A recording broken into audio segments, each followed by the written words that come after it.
Alléluia. Pourquoi devons-nous pardonner?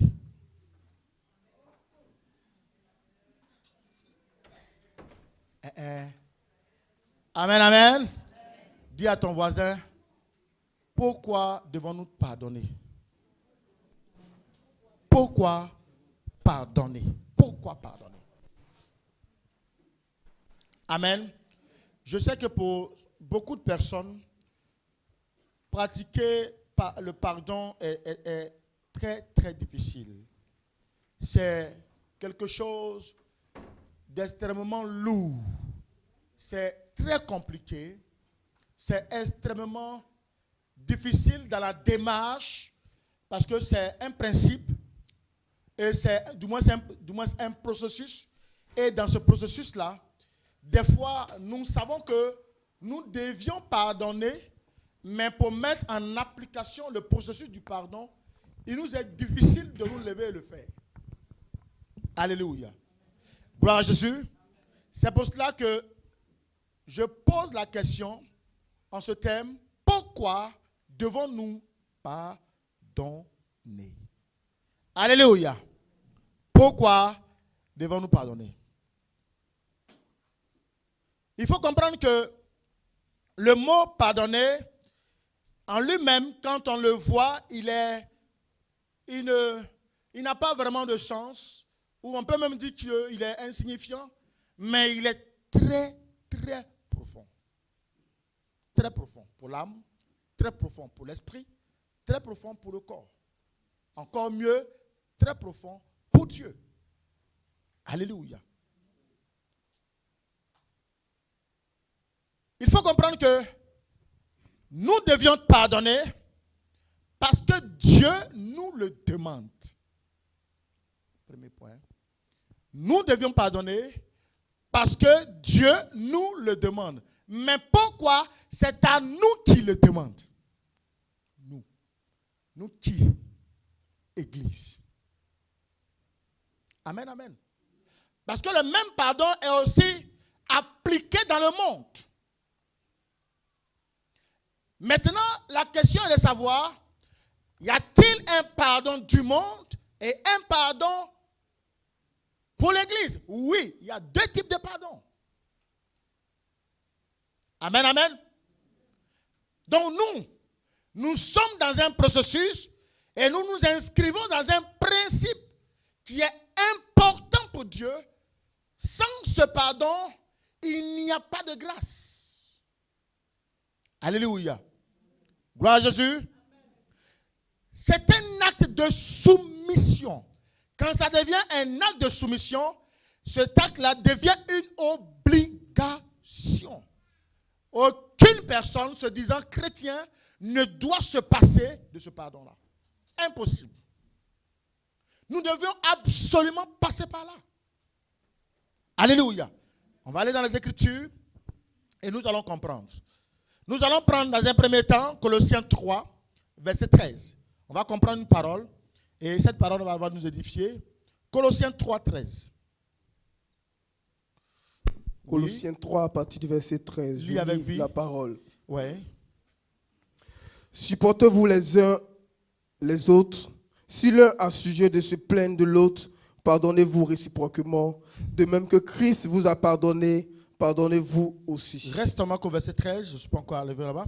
Supportez-vous les uns les autres et, regardez, si l'un a sujet de se plaindre de l'autre, pardonnez-vous réciproquement. De même que Christ vous a pardonné, pardonnez-vous aussi. Amen, amen. Vous comprenez que Église, pour qu'elle soit dite Église, quelqu'un a payé le prix. Dieu a regardé le péché du monde, il a regardé les actes d'atrocité du monde et il s'est dit qu'il fallait tout de même qu'il y ait une solution. Comment faut-il, afin que l'Église puisse retrouver son essence, sa valeur? Alors, le même Dieu va regarder au commencement qu'est-ce qu'il va faire. Il va donner des animaux, des boucs, mais on se rend compte que dans ce qu'il donne, le pardon ne ôte pas le péché totalement, mais qu'est-ce qu'il fait? Ça couvre. Le sang la couvre le péché. Donc nous tournons, nous revenons, nous marchons encore dans nos vomis. Et Dieu, à chaque fois, il est obligé d'immoler des animaux, de poser des actes. Amen, amen. Et c'est à cela qu'il a regardé. Et il s'est posé la question de savoir, que dois-je faire? Et c'est là qu'il va donner Christ. C'est pour ça que la parole nous dit que de même que Christ vous a pardonné, pardonnez-vous aussi. Christ nous a pardonné de ce fait qu'il s'est immolé à la croix de Golgotha par son sang. Donc nous voyons que nous sommes des enfants de Dieu en Christ, en Jésus. Amen, amen. Donc si nous voulons voir la gloire de Dieu, nous ne pouvons aller au Père sans passer par Jésus. Donc vous allez voir que il y a 3 éléments. Le premier élément, c'est nous. Au milieu, nous avons Jésus. Et le dernier élément, nous avons Dieu. Nous voulons avoir les grâces, les bénédictions de Dieu. Mais si tu ne passes pas par Christ, tu ne peux pas les obtenir. Donc nous comprenons qu'on nous appelle chrétiens parce que nous sommes des petits Christ. Comprenez par là que si nous voulons voir Dieu, frère, si nous voulons voir Dieu, la porte qui va s'ouvrir, c'est Jésus. Si tu ne frappes pas cette porte, elle ne pourra jamais s'ouvrir. Et si tu n'as pas un cœur de pardon pour aller vers le pardon, la porte ne s'ouvrira jamais. C'est pour cela que si vous vous plaignez entre vous, parce que ça arrive très souvent que l'un se plaint de l'autre. Amen, amen. Vous voyez, on ne peut pas empêcher quelqu'un se plaindre de son frère. Amen, amen. Mais ici, c'est que je veux faire comprendre à un enfant de Dieu. On se plaint d'un frère ou d'une sœur à cause de l'incompréhension.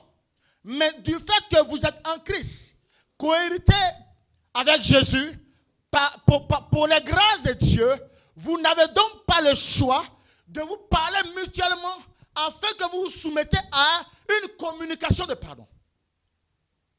Amen, amen. Vous allez vous rendre compte que vous êtes ensemble, mais vous allez voir que tel ne parle pas à l'autre dans la même église. Il y en a. Et on va croire que c'est parce que le pasteur est telle personne que, voilà, le pasteur cautionne tout ce que l'autre fait. Je suis des fois la dernière personne à être informée de ce qui se passe. Amen, amen. Je peux m'entendre avec ma fille Adèle, mais je ne peux pas savoir que ma fille Adèle est en conflit avec sa propre soeur dans l'église. Je ne peux pas savoir. Amen, amen. Si personne ne me le dit, comment je vais savoir? Comment ici, Paul peut savoir que à Colosse, là, les uns ne s'entendaient pas avec les autres. C'est parce qu'il y a quelqu'un qui est parti et tu l'as donné l'information. Tu lui as donné l'information. Maintenant, il dit, venez. À cause de Christ, vous n'avez donc pas le choix de vous entendre. Donc, je vous en prie, entendez-vous. Soumettez-vous réciproquement à un pardon. Pardonnez-vous les cœurs. Pardonnez-vous les offenses.